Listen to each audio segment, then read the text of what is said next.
जी,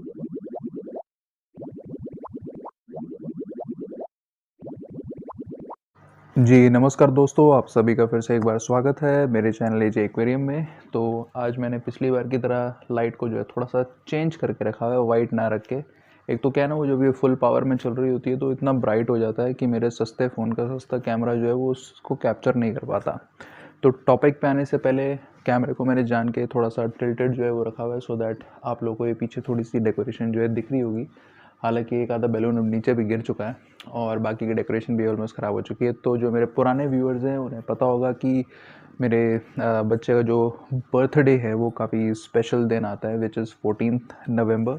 and ऊपर आप देख रहे होंगे ये सेकंड बर्थडे है। तो चिल्ड्रंस डे होता है, ये तो आप सभी को पता होगा। लेकिन हाँ, पिछला जो बर्थडे था जो कि उसका फर्स्ट बर्थडे था, तो चिल्ड्रंस डे तो था ही, उसका फर्स्ट बर्थडे भी था और दिवाली भी थी 14 नवंबर को लास्ट ईयर 2020। तो चलिए, ये सब तो चलता रहता है घर के अंदर। And now coming back to the topic, तो हम वापस से अपने स्क्रिप्टेड फॉर्मेट के ऊपर आ गए हैं। मैंने अपने खुद के एक दो टॉपिक्स जो है वो लास्ट वीडियोस में कवर करे थे, एक पेंडिंग है। मुझे याद है जो मैंने बताया था आप लोगों को कि मैं फ़िल्टर के ऊपर बताऊंगा कि मैंने अपने पुराने फ़िल्टर के पार्ट्स को किस तरह यूज़ करा, सो दैट जो सबसे महंगा एक्वेरियम फ़िल्टर आता है FX6, उसमें एक स्पेशल फीचर है वो उसके अंदर मैंने कैसे बनाया है, मैं उसके बारे में आप लोगों को बताऊंगा। हाँ, लास्ट टाइम वाटर चेंज के टाइम में वो चीज़ नहीं बना पाया, क्योंकि दोपहर के टाइम मैंने किया था। जनरली मैं मॉर्निंग में करता हूँ। विंटर्स आ गए हैं, मैंने इस बारे में बता रखा कि विंटर्स में किस टाइम पे वाटर चेंज करना चाहिए और समर्स में किस टाइम पे। जिसने वो वीडियो नहीं देखी वो जाके देख लेना, मैं एक इमेज जो है आप लोगों को शो कर देता हूँ। तो अब व्यूअर का आंसर देते हुए, वैसे मैंने पैरासाइट्स के ऊपर एक वीडियो बनाई थी छोटी सी, काफ़ी टाइम पहले, लगभग 6-7 मिनट की वीडियो थी। मैं उसको भी आपको लोगों को डिस्क्रिप्शन में लिंक दे दूंगा, उसकी भी इमेज मैं आपको शो कर देता हूँ। उसमें भी कुछ हेल्पफुल टिप्स हैं जो आपके काम आ सकती हैं। तो ये जो है एक पर्टिकुलर जो है पैरासाइट के बारे में, लाइस के बारे में जो है कस्टमर ने क्वेश्चन पुट अप करा था, तो उसका आंसर देते हुए मैं आप लोगों को बता देता हूँ। और ये बाकी के लाइस और बाकी के पैरासाइट्स के ऊपर भी सेम मेथड वर्क करता है, तो आप सेम मेथड उसके ऊपर भी जो है यूज़ कर सकते हैं। हाँ, तो जिसे सिर्फ सॉल्यूशन सुनना है वो वीडियो को स्किप करके एंड पार्ट में जा सकता है, लास्ट के 1 मिनट की वीडियो देख सकता है। और जिसे थोड़ा सा एडिशनल इन्फॉर्मेशन चाहिए, जानना है इनके बारे में, होते क्या है, क्या करते हैं, वो अब जो है सुन लो। तो टॉपिक जो है स्टार्ट करते हैं, ज़्यादा लंबा ना खींचते हुए। तो सबसे पहली बात हम जो बात करने वाले हैं वो हम बात करने वाले हैं आर्ग्यूलस के बारे में। स्पेल कर देता हूँ, ARGULUS। तो पर्टिकुलरली इसके बारे में पूछा था तो इसी के बारे में मैं बता रहा हूँ, और ये बाकी के भी पैरासाइट और लाइस के ऊपर काम करता है। तो आप इसके बारे में अगर नहीं जानना चाहते, सिर्फ सोल्यूशन के बारे में जानना चाहते हैं, स्किप करके लास्ट में जा सकते हैं वीडियो के। तो बहुत ही छोटे से क्रीचर्स होते हैं, basically they look like a small crab, क्योंकि एक तो इनकी 8 टांगें होती हैं एंड जो इनका बॉडी स्ट्रक्चर होता है वो भी वैसे ही होता है और चलने का स्टाइल भी वैसे ही होता है। 8 पैर होते हैं, 4 पेयर्स। तो ये तो इसकी मतलब लुक्स की थोड़ी सी बात हो गई। अगर जिसने नहीं देखा, वैसे इनको आप बेयर आइज से देख सकते हो। इनका साइज जब ग्रो हो जाता है, जब ग्रोन होते हैं, तो यू कैन सी देम। तो जो पेट लवर्स हैं, जिन्होंने डॉग्स या कैट्स वगैरह रखे हों, तो उन्हें कभी ना कभी उन टिक की प्रॉब्लम फेस करी होगी, या उन्हें चलते हुए देखा होगा उनकी बॉडी के ऊपर, या फिर उनकी बॉडी से कहीं और क्रॉल करके जाते हुए, या फिर उनकी स्किन के साथ एकदम चिपक के वो ब्लड सक करते रहते हैं। तो these are like almost similar kind of creatures. ये ब्लड और उनके मसल और फिश फैट के ऊपर जो ये फीड करते हैं बेसिकली। एंड टैडपोल्स अगर किसी ने देखे होंगे तो थोड़ा थोड़ा उनके बॉडी स्ट्रक्चर है, ऐसे राउंड सा स्ट्रक्चर जो होता है, ओवल स्ट्रक्चर, वैसे ही इनका बॉडी स्ट्रक्चर होता है। अगर मैं इनके बॉडी टाइप की बात करूँ तो they are like crustaceans. Crustaceans जिनको नहीं समझ में आता है बता देता हूँ। क्रस्टेशियंस वो होते हैं जो हार्ड शेल वाले क्रीचर्स होते हैं, लाइक क्रैब एक एग्जांपल मैंने आपको बताया, श्रिम्प्स आपको पता होंगे, क्रेफिश आपको पता होगी, लॉबस्टर्स आपको पता होंगे। बॉडी जो होती है इनकी, उसको मोल्ड जो होता है, इनका ऊपर का शेल होता है, उसको मोल्ड करके उतार के अपना शेल भी चेंज करते हैं वाइल दे आर ग्रोइंग। क्योंकि जो इनका पुराना शेल होता है, जब इनकी बॉडी उसमें फिट नहीं आ रही होती है, उसको निकाल देते हैं और उसके बाद इनकी बॉडी 1-2 दिन तक सॉफ्ट रहती है। उसके बाद ये हार्ड शेल दोबारा से ग्रो कर लेते हैं और अपने पुराने शेल को अपनी बॉडी की कैल्शियम की कमी पूरी करने के लिए खा लेते हैं, जो इनकी न्यू शेल की ग्रोथ में हेल्प आउट करता है। देन फिश पैरासाइट जो है वो, ये पर्टिकुलर जो ब्रीड है आर्गिलस जिसकी हम बात कर रहे हैं, ज़्यादातर गोल्ड और कोई फिशेस के अंदर जो है ये पाया जाता है। उसका एक मेजर रीज़न ये भी है कि जो कोई फिशेस होती हैं, जब उनको रेज़ किया जाता है इसके बारे में आगे बताऊंगा। बट उनको जब रेज़ किया जाता है, जब उनकी ब्रीडिंग होती है, तो मैंने इसके ऊपर भी वीडियो बना रखा है कोई फ़िश की ब्रीडिंग के ऊपर। तो इनको पॉन्ड्स के अंदर किया जाता है। अब पॉन्ड में होता क्या है, बर्ड्स वगैरह आती हैं या फिर बाहर के भी कुछ एनिमल्स वगैरह जो है वो आते हैं, पानी वगैरह पीते हैं, तो उनकी बॉडी के ऊपर से जो पैरासाइट्स होते हैं, वायरसेस होते हैं, वो पानी के अंदर इंट्रोड्यूस हो जाते हैं। घरों के अंदर जो टैंक होता है उसमें ऐसी कोई बाहर से चीज़ जब तक हम ला करके नहीं डालते, फॉर एग्जांपल अगर हमने कोई गोल्ड फिश खरीदी है या फिर कोई फ़िश खरीदी ला के नहीं डालते, तो ये टैंक के अंदर अपने आप ऑटोमेटिकली नहीं आते, इंट्रोड्यूस नहीं होते हैं। तो जो पॉन्ड में फ़िशेस रेज हुई होती हैं, ये ज़्यादातर उनके अंदर होते हैं और हम ही उनको ला के अपने टैंक के अंदर इंट्रोड्यूस कर सकते हैं, खुद से नहीं आते हैं। मेजरली पॉन्ड और फ्रेश वाटर के अंदर होते हैं।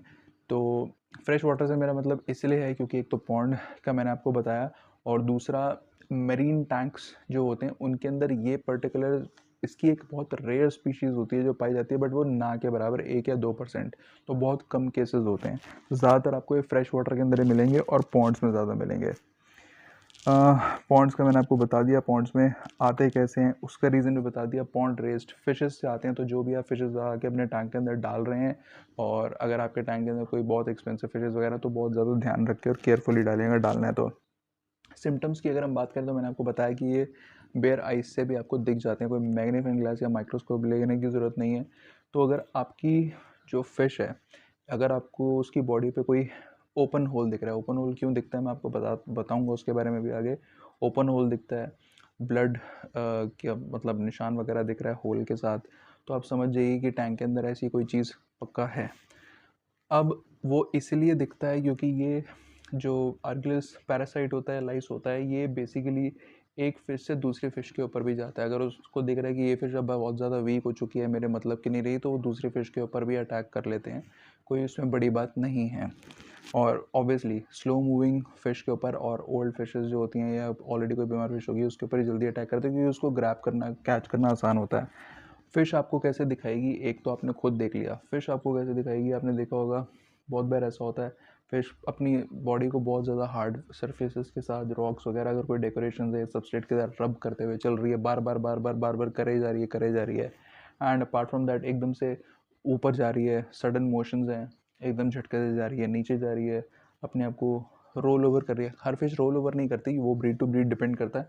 बट हाँ, ये सडन मूवमेंट्स, बॉडी रब करना और रोल ओवर करना, जैसे कैट फिशेस वगैरह जो है वो रोल ओवर करती हैं, तो रोल ओवर करना आपने, वो बेसिकली चाहती हैं मतलब उनकी बॉडी के ऊपर जो एक एक्सटर्नल चीज़ है वो रिमूव हो जाए, वो नहीं चाहती कि वो उनकी बॉडी के ऊपर रहे। Then sudden jump and dive stops eating, क्योंकि फिश स्ट्रेस्ड है, और या फिर उसके अंदर इतनी भी हिम्मत नहीं बची कि वो ऊपर तक आए कुछ खाने। एक वो हो गया, फिर उसके कलर फेड होने शुरू हो जाएंगे, क्योंकि एक तो खाने का रीज़न हो गया कि कलर फेडिंग हो रही है, और दूसरा क्योंकि उसके मसल और जो टिश्यूज़ होते हैं बॉडी के, फैट होता है, ब्लड होता है, उसके ऊपर फीड करते हैं। Because of that particular reason also fish जो है वो स्ट्रेस्ड आउट हो जाती है, वीक हो जाती है, उसकी वजह से भी उसके कलर जो है वो उड़ जाने लग जाते हैं। दे फीडिंग मैंने आपको बता दिया वो बेसिकली करते हैं। एंड बिकॉज वो बॉडी के अंदर होल करते हैं, और जो उनका प्रोसेस होता है जब वो फीड कर रहे होते हैं फ़िश की बॉडी के ऊपर अपने होस्ट के ऊपर, तो ऑब्वियसली जो बाहर के एक्सटर्नल पैरासाइट्स हैं या फिर बैक्टीरियाज हैं या फिर फंगल है या कुछ कोई भी ऐसी चीज़ है जिससे फ़िश बीमार हो सकती है, फ़िश की बॉडी ओपन है तो वो उससे ज़्यादा वल्नरेबल हो जाती है कि जल्दी बीमार होने के चांसेस जो है उसके हो जाते हैं। ओके, सो ग्रोन वन को आप इजीली देख सकते हैं, जैसे मैंने आपको बताया, आपको अपनी आंखों से दिख जाएगा, दिखता कैसा है वो भी समझा दिया। एंड बाकी उनकी बॉडी जो ऊपर का पोर्शन होता है, नीचे का पोर्शन कम, और जो आपको दिखेगा विजिबल होगा, क्योंकि उनके पैर वाला हिस्सा जो है तो फिश की बॉडी के साथ अटैच्ड है। जो बैक साइड होती है वो काफ़ी ब्रॉड होती है, ओवल शेप्ड होती है, आप इजीली उसे देख सकते हो। एंड व्हाट एल्स, होस्ट मैंने आपको कहा वो चेंज करते रहते हैं। अगर उन्हें दिखता है कि हाँ भाई ये वाली फ़िश के अंदर माल जो है ख़त्म हो चुका है, हमारे लायक नहीं बचा, तो आपको वो वहाँ पे ओपन होल दिखता है। They need host to live, ये एक पॉइंट है कि भैया उनको होस्ट तो चाहिए चाहिए। अगर होस्ट नहीं होगा तो एक आध दिन के अंदर वो ख़त्म हो जाएंगे, क्योंकि वो किसी और चीज़ पे फीड नहीं करते, होस्ट के ऊपर ही फीड करते हैं। एंड जो फीमेल होती है वो फिश के ऊपर एग्स ले नहीं करती है। एग्स ले करने के लिए वो किसी भी सरफेस को, जैसे ड्रिफ्ट फूड को, रॉक को, या फिर लीव्स को, किसी को भी जो है अपना एक अच्छी सी जगह चुन के कर सकते हैं वहाँ पे। दैन एग्स जैसी हैच होते हैं, उनको रियल टाइम होस्ट की रिक्वायरमेंट होती है। They can not feed on anything else, तो उनको भी ये होस्ट चाहिए होता है। अगर उन्हें होस्ट नहीं मिला तो वो ऑटोमेटिकली मर जाएंगे। वैसे इन लोगों का जो पूरा साइकिल होता है एग हैच से लेके एडल्टहुड तक का, वो 40 से 100 दिन का साइकिल होता है, depending on the water conditions and the water temperature. Water temperature इनको माइल्ड पसंद है, मतलब स्प्रिंग टाइप जो होता है ना, जैसे सर्दियों के बाद जो आता है।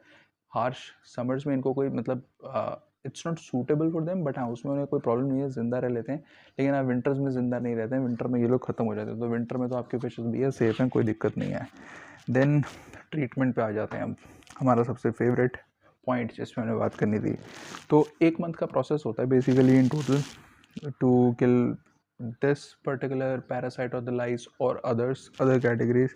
अब जिस पर्टिकुलर प्रोडक्ट की मैं बात करने वाला हूँ, it's kind of a pesticide, लेकिन वो फिशेस के लिए, बर्ड्स के लिए, मतलब इन सब के लिए हार्मफुल नहीं होता है। इसके लिए आप गूगल आर्टिकल्स भी जो है चेक कर सकते हैं। बड़ी मुश्किल से मैंने उसकी प्रोनाउंसिएशन जो है वो सीखी है। So it's डाइफ्लूबेंजुरॉन। डाइफ्लूबेंजुरॉन, मैं स्पेलिंग जो आप लोगों को स्क्रीन पे दे रहा हूँ, DIFLUBENZURON। एंड इसके अलावा साथ में जो मैंने अपनी लास्ट वीडियो में डिस्कस किया था, आप लोग एप्सम सॉल्ट का भी जो है हेल्प ले सकते हैं। अगर आपको लगता है कुछ माइल्ड है, बहुत ज़्यादा फैला हुआ नहीं है या फिर पूरे टैंक के अंदर नहीं, तो आप उस पर्टिकुलर फिश को निकालिए, आप एप्सम सॉल्ट बात दीजिए, उससे भी काफ़ी सारे पैरासाइट्स और लाइसेस जो होते हैं वो रिमूव हो जाते हैं। तो 30 मिनट्स का जो ये प्रोसेस रहता है। 25 मिलीग्राम, एप्सम सॉल्ट की बात नहीं कर रहा, वो मैंने उस वीडियो में बता रखा है। 25 मिलीग्राम्स, बहुत ही कम क्वांटिटी पर लीटर जो है वो यूज़ होगी। और 30 मिनट्स का फिश का इसके अंदर बाथ रहेगा। उसके बाद आप फिश को वापस या तो किसी और टैंक के अंदर डाल सकते हैं, अपने मेन टैंक के अंदर ना डाल के। लेकिन अगर आपके पास कोई और टैंक नहीं है, कोई और ऑप्शन नहीं है, तो फिर आप अपने मेन टैंक में ही उसको जो है डालेंगे 30 मिनट्स बाथ के बाद। एंड अगर आपके टैंक के अंदर कोई और क्रस्टेशियंस हैं या फिर हार्ड शेल वाली फ़िश है, किस फ़िश के लिए हार्मफुल है वो मैं आपको बता रहा हूँ, कौन सी कैटेगरी के लिए। तो जो भी हमारी सकर कैट्स होती हैं जो ग्लास को क्लीन करती हैं, या फिर जो प्लेकोज होती हैं, एक तो वो फ़िश, और दूसरा हमारे क्रस्टेशियंस जितने भी वैरायटी के आते हैं, चाहे वो क्रेफिश हो, चाहे वो लॉबस्टर हो, चाहे वो श्रिम्प्स हो, या फिर हमारे स्नेल्स हों। तो मतलब बेसिकली जो भी आपके हार्ड शेल वाले हैं, तो मेरे जो यहाँ पे मेंशन करा हुआ है, मैंने अपने पास लिखा है, वो मैंने सारी चीज़ें आपको बता दी जिससे कि कुछ मैं मिस ना कर दूँ। बट स्टिल आप अपनी क्रॉस चेकिंग के लिए जब भी इस पेस्टिसाइड को यूज़ करें, because it's a chemical based चीज़, आप अपनी खुद की रिसर्च करें। ये मैंने सिर्फ आपको जो इंटरनेट पे मल्टीपल वेबसाइट्स पे जो इन्फॉर्मेशन है वहाँ से मैंने रिसर्च करके निकाली है, एंड आप लोगों को जो मैंने प्रोवाइड करी है, जो भी जिसका जो जो बेस्ट था वहाँ से सबको कंबाइन करके कंक्लूड करके। तो before using that just make sure आपके टैंक के अंदर कोई भी क्रस्टेशियंस जो हैं वो बिल्कुल भी नहीं है, क्योंकि this particular chemical is harmful them. Apart from that, बाकी अब मैंने कोशिश कर रहा हूँ, मतलब स्केड्यूल्स कुछ मैंने अपने इस तरीके से सेट करें, क्योंकि बीच में मैं देख रहा हूँ वीडियोज़ में काफ़ी ज़्यादा गैप आ रहा है। तो एक तो इन्फॉर्मेशन आप तक टाइम पे पहुँचे, क्वेश्चंस मेरे पास बहुत सारे इकट्ठे हो गए हैं, मुझे वो कवर अप करने हैं। और तीसरी और सबसे मेन चीज़, रेगुलर वीडियोज़ डालेंगी तो अर्निंग भी तो आती है, सबसे मेन चीज़ तो वही है। So that's all. इन्फॉर्मेशन अगर आप लोगों को अच्छी लगी हो तो please subscribe the channel, like the video and share as well. Thank you so much for watching and have a nice day.